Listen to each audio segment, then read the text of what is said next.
আজকে আমরা দণ্ডবিধি 1860 161 ধারা থেকে আলাপ করব। 10টা 161 ধারা আছে সরকারি কর্মচারী কর্তৃক কোনো সরকারি কাজ সম্পর্কে বৈধ পারিশ্রমিক ছাড়া অন্য বকশিস নেই, টিপস নিলে। 162 ধারা আছে অবৈধ উপায় সরকারি কর্মচারীকে প্রভাবিত করার উদ্দেশ্যে বকশিস গ্রহণ।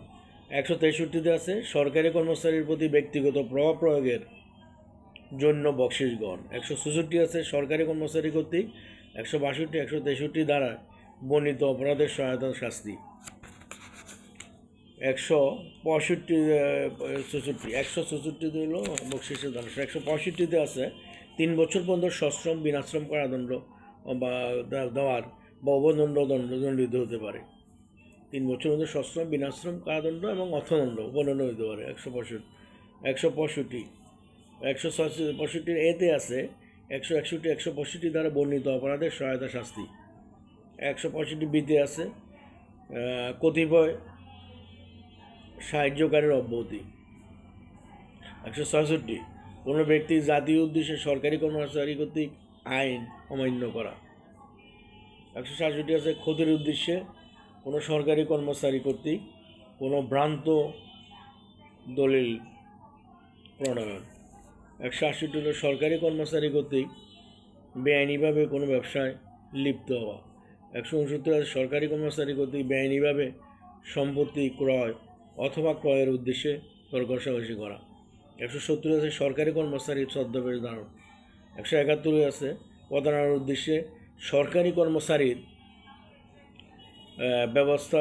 ব্যবহৃত পোশাক পরিধান করা বা প্রতীক ধারণ করা, প্রতারণা করা যেটা। 171 এতে আছে নির্বাচন প্রার্থী নির্বাচনী অধিকার এবং সংজ্ঞার সংজ্ঞা।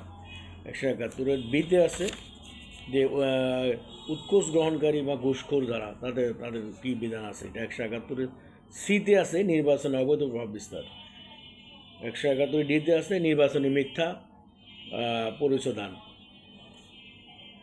171 ইতে আছে উৎকোচ বা ঘুষের শাস্তি। আমরা 171 ই এফ 171 ই এফে আছে নির্বাচনে অবৈধ প্রভাব বিস্তার করার মিথ্যা পরিচয় দানের শাস্তি, দণ্ডবিধি 171 এফ।